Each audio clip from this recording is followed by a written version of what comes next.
All right. Thanks to everyone for joining the first Space Syntax Lab seminars in the new academic term.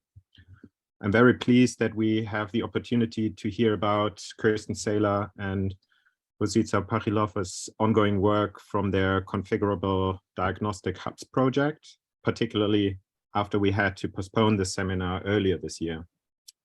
So today we will hear insights from this project into how to optimize patient flows in hospitals. And their work constitutes a rare case where the institution employs and processes are constant, but the spatial arrangement differs, a situation that can provide critical insights into time efficiencies and adaptabilities in hospitals.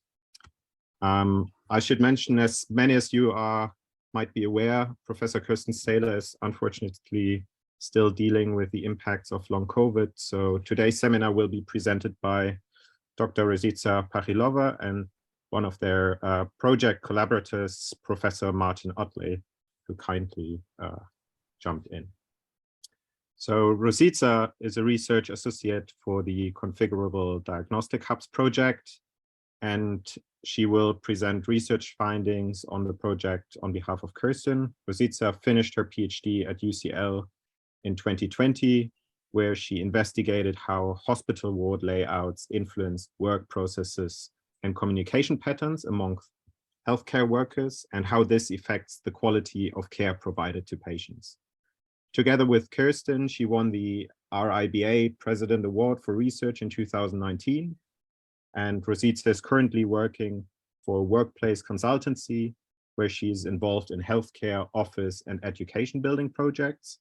She helps understand user behaviors by gathering qualitative and quantitative data, looks into global best practices and future trends, and translate these into design. And our second speaker, Professor Martin Otley, joined the UCL Clinical Operation Research Unit in 1996 on completion of his PhD in high energy physics, which was conducted at the University of Glasgow and the DSY in Hamburg. He has held numerous positions at the Clinical Operational Research Unit and was director of the unit from 2007 to 2017. In addition to his research and teaching at UCL, Martin conducts consultancy exercises for the NHS, charities, and others. And Martin has developed clinical risk models in thoracic and pediatric cardiac surgery and mathematical modeling approaches that can be used in forecasting demands for such services. For 10 years, he led the responsive facility that conducted mathematical modeling studies for the Department of Health to inform health protection policies. And with this, I would like to hand over to Rosica, and I should mention at the end of their presentation, we will have a Q&A. So if you have any questions during the talk, please put them in the chat so we can get to them at the very end. Rosica, the floor is yours. Okay, thank you very much, Kimon. As Kimon mentioned, Kerstin and I work on this project together with Martin, who is here today, from the Clinical Operational Research Unit at UCL. And we did this project in collaboration with Moorfields Eye Hospital and also the UCL Institute of Ophthalmology. And I just want to use this time just to thank everybody who actually helped on this project. As part of the research team, we had Dr. Ahmed Fouad, Xiaoming Li, who is a PhD student, H.M. Ergin, who I believe already submitted her PhD, so soon to be a doctor. But we had Omar, Mine, Melike helping on this project. So I just wanted to thank you all for your help. So this project was initiated at the beginning of COVID because over 1 million ophthalmology patient appointments were delayed due to the situation. And failing to check eyesight on time could cause a significant risk of eye loss. And since then, the situation hasn't improved much. So the NHS list for hospital care in England has reached another record high.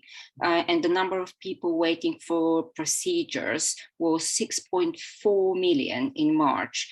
And this is the highest record since 2007. So it's basically a really, waiting time is a really big issue for the NHS. And if we look at the NHS statistics, the highest number of outpatient visits is in ophthalmology patients, which is even more than orthopedics and general surgery. So we studied patients with glaucoma, which affects 2% of people over 40 and 10% of people over 75. And the difference between normal vision, the early glaucoma, advanced glaucoma, and severe glaucoma, when the patient with severe glaucoma, the patient almost lose their sight. And the difference between the normal vision and severe glaucoma is striking. So checking eyesight on time is particularly important for patients with glaucoma. So I just wanted to first talk you through what a typical outpatient clinic, ophthalmology outpatient clinic looks like. So the patient arrives at reception to check in, then they wait in the waiting area, then they go through a series of visual field tests, then the patient has a consultation with a nurse, optometrist, or a consultant. And afterwards, they leave the clinic, and there are several different possible outcomes. So, for example, a follow-up appointment, or a surgery, or a laser treatment. But so the typical outpatient clinic visit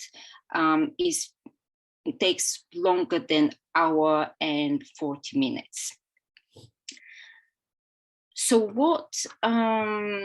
in order to be able to see more patients and speed up the process and to reduce waiting time, when this is very critical for eyesight patients, what Moorfields Eye Hospital did was to open several hubs in London where patients go through a series of visual field tests. So they arrive, again, check in, waiting area, and they go through visual field tests, but then they leave the clinic and they have a video consultation with a consultant or a nurse. And this process takes less than 1 hour. And then in this way, they can see more patients and speed up waiting times.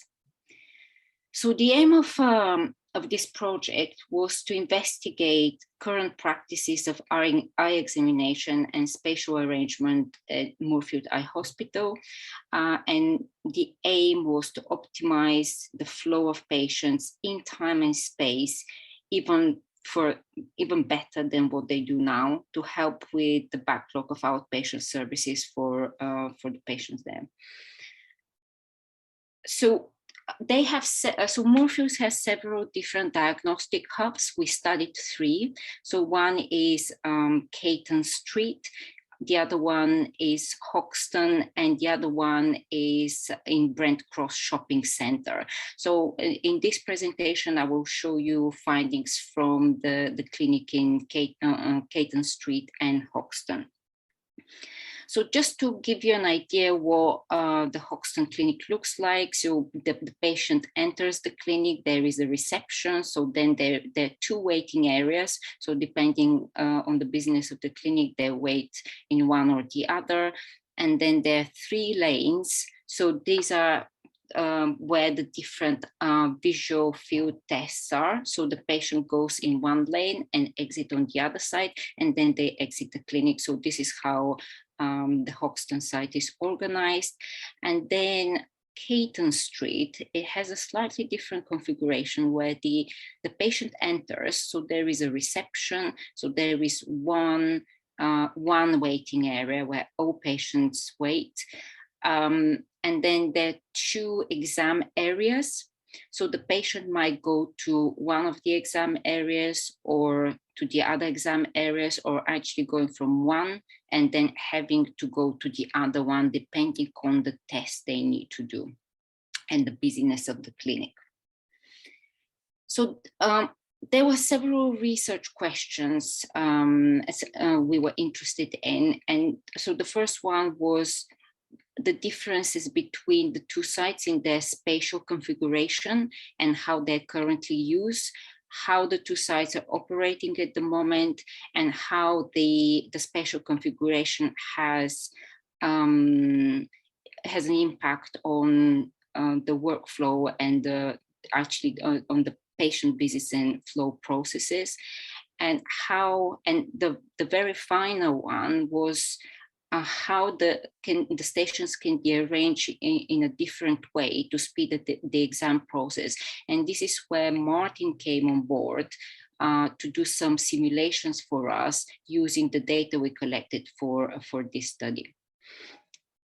So just to talk you briefly through the method, so we did observations in both clinics, observing patients and how long it takes for each patient to go through an exam of the different exams. We use space syntax to analyze the existing layout, and then Martin used queuing simulation models of operational processes to understand what is the best number and type of stations we need to optimize the process. So in terms of data collection to understand the current flow of patients, we observe patients, like we did patient journeys where we observed each patient from the moment they entered the clinic till the moment they exit the clinic. We also did the so-called zonal observations where our observers were just observing every station and how long it takes for a patient to go through that through that test or through that exam. We also collect data about the patient in terms of age, gender, and fluency in English. And we also collected technician IDs in order to obtain some demographic information about the technicians that help patients with the exam. So this patient information and technician information data was important to understand. Does, let's say, the patient age or their fluency in English, or maybe the technician experience, has an effect on the exam processes.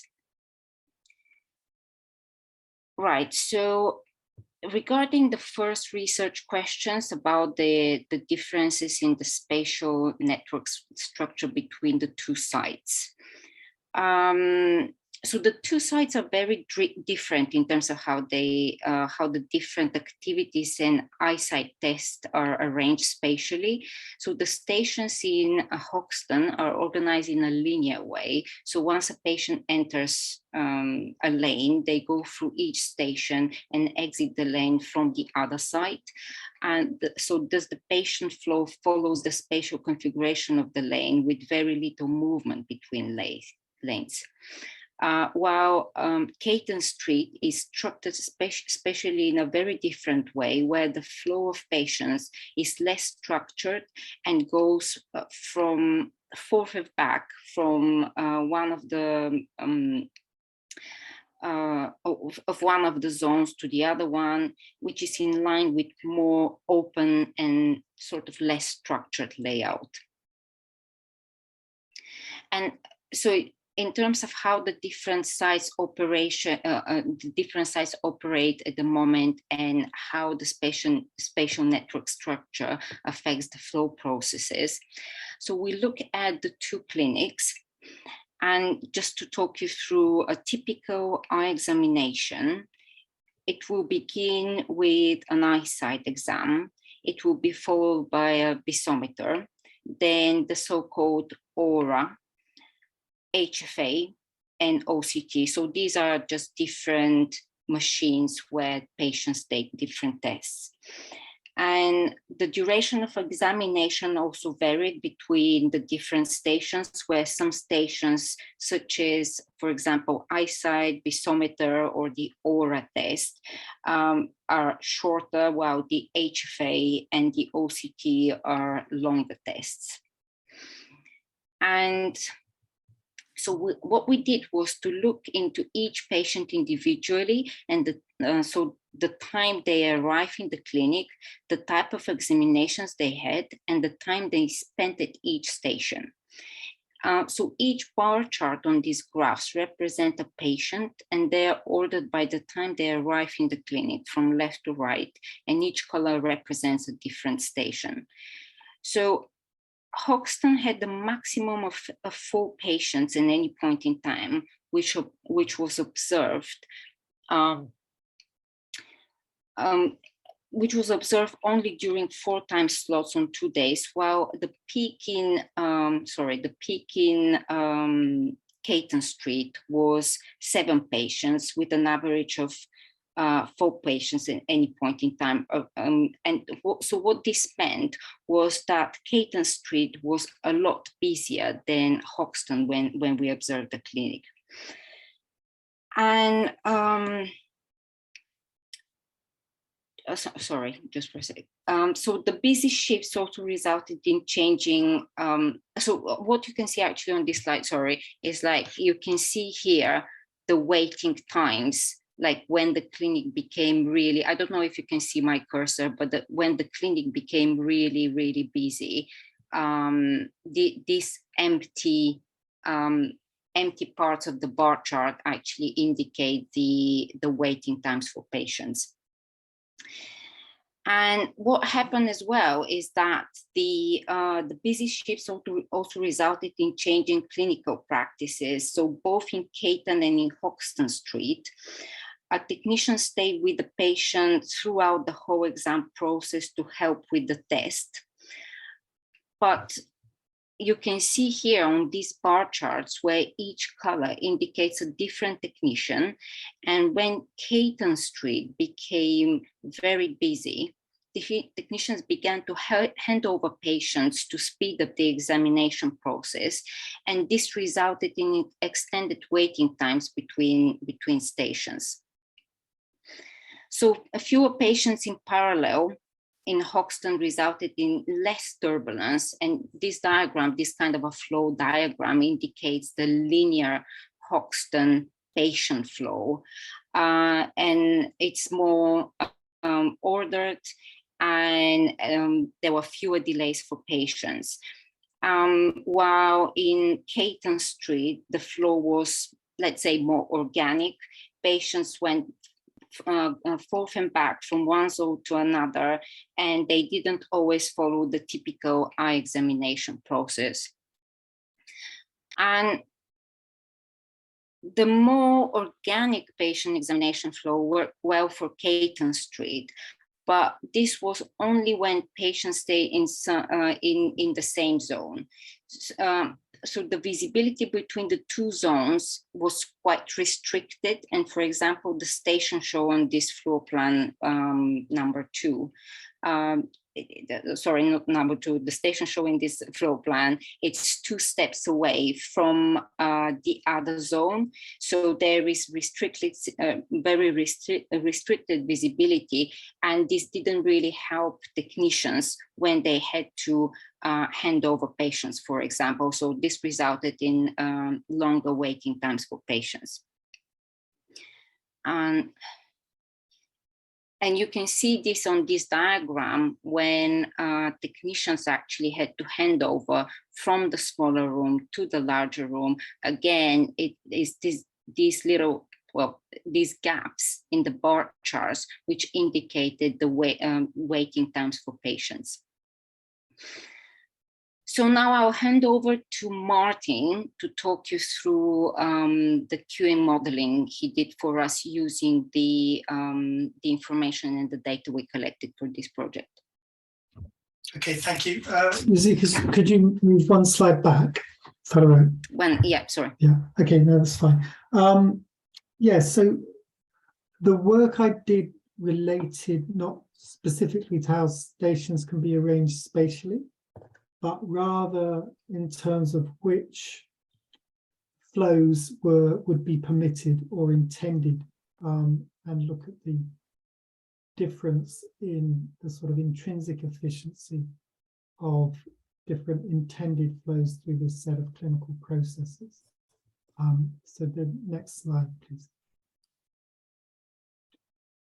So what we did was to build a fairly simple queuing simulation model where we set an arrival process, and in this instance we had groups of 3 patients arriving at a sort of fixed interval, and then we used the observed activity times and the variability in activity times from patient to patient observed by Kerstin's team, and then looked at different configurations of the flows. So the one shown here is the setup at Hoxton as described to us by one of the chief clinicians, where you'd have one technician taking a single patient through the first 3 tests, and then another technician taking the patient through the other 2 tests. So you've got these sort of activities grouped in a way, and so a new patient couldn't join the eyesight activity on a lane until the current patient had left the blue square, the AF there in that example.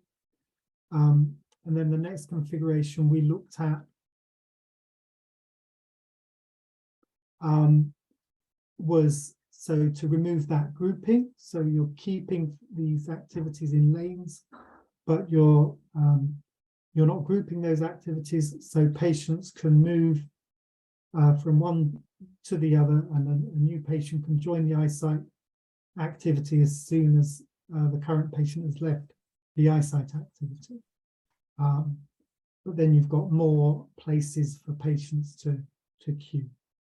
And then the next one, please.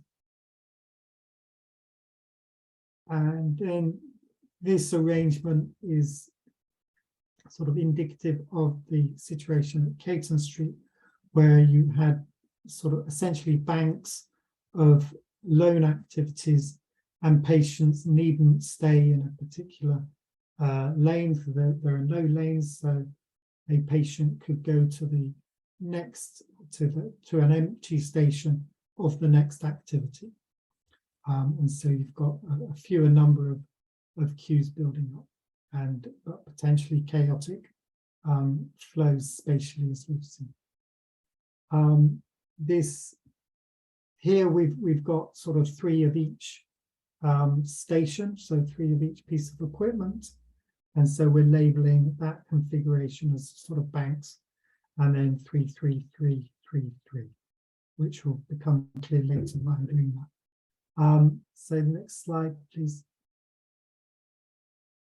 So we took 60 patients arriving in batches of 3, and then varied the spacing between these sort of appointment times, if you like. So as the spacing goes down on the x-axis, you're feeding patients into the system more frequently, and so your overall duration of the clinic comes down. And one thing to notice is that the settings that were observed by the team were fairly low sort of levels of busyness. So one of the nice things about the queuing simulation model is, if you're happy to accept the assumptions, then you can look at how a configuration performs when you ramp up the busyness. And it's when you make things a bit busier that you see the intrinsic performance of these different configurations pull apart in terms of their performance. So my interpretation here is that, as expected, ungrouping the activities when they're within lanes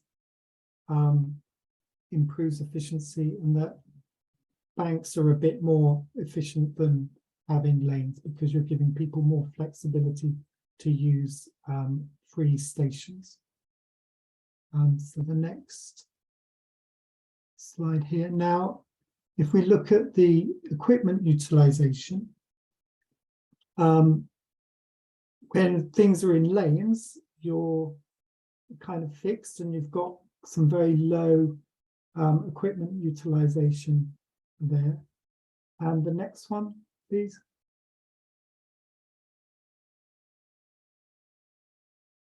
The next one, yeah. And then, okay, so there's some improvement with when you take out the grouping of activities, and there's again some improvement when you move to the banks of stations. But the opportunity when you move away from having these linear flows in sort of physically restricted lanes is that you're no longer constrained to have the equal number of each piece of equipment.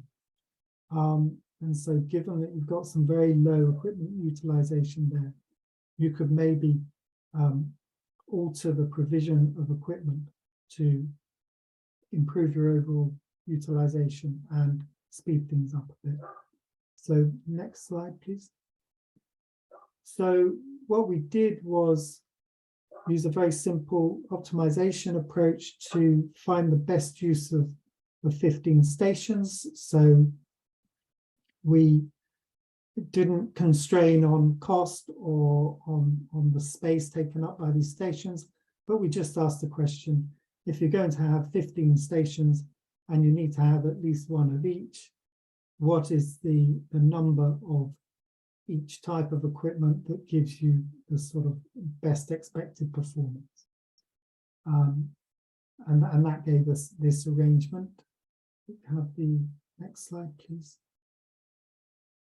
And what we see is that the optimization improves the balance of utilization. So the very low utilization pieces of equipment are showing increased utilization, so you're getting more out of that equipment.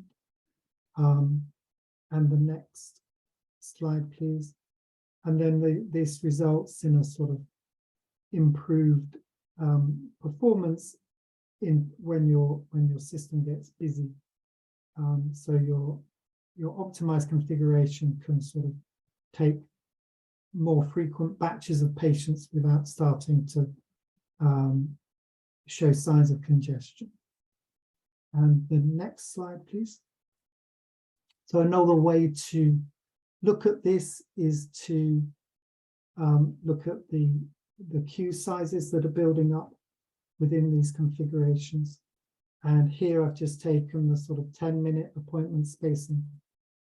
And we see that where you have these sort of lanes of grouped activities, you have quite a big queue at the start, and then sizable queues at this break between the activities. And then the next slide, please. When you remove the grouping of those activities, you see those queues come down, but you still have sort of moderate queues for the HFA, which is your bottleneck in this process. And then the next slide, please. When you move to the banks, you see some of the other queues disappear entirely, but you still have your bottleneck being at the HFA, albeit the queue is slightly smaller than the aggregate queues in the previous configuration. And then the next slide, please. And when we move to the optimized flow, we see that the bottleneck is now at the AF, but you've got much smaller queues throughout the system. And then the next slide, please. Yeah, so we're interested in some of this work in, certainly as it was being developed through the pandemic, of the sort of safety of, so the system is facing pressure on numbers. So that would suggest that you should be as busy as possible and putting as many people through this system as possible. But of course, there are safety concerns around indoor air quality. And so we're interested in the sort of maximum number of patients in clinic at any one time under these different configurations. And so again, we see that the optimized configuration of activities is proving more resilient on that measure. And then related, the next slide, please. As a measure of patient experience, we look at the proportion of the total journey time that is spent waiting or queuing. And again, we see that while if you put lots and lots of activity through this configuration, it will eventually start to creep up. It's again more resilient, and that proportion stays quite low for quite short appointment spacing. So I think that's the end of that section, is it? Yeah. Sorry, thank you, Martin. So it's just to conclude, from our studies in Moorfields Eye Hospital, Hoxton and Cayton Street site, we found out that waiting times depends on various different things, like the layout of the clinic and the organization of the patient flow, the visibility of the clinic, the number and type of stations, the number of patients seen at the same time, and also changing clinical practices. And so as next steps, we collected data from this Brent Cross Shopping Centre site for Moorfields Eye Hospital. So they have a pop-up eye clinic there. We collected data from 3 different layouts there, where they experimented with different number of stations and types and how they arranged them. So we collected the same data as from Hoxton and Cayton Street, and now we are looking into this data and we are planning to publish it soon, so you can watch out this space. And I think that's from us for now. Thank you.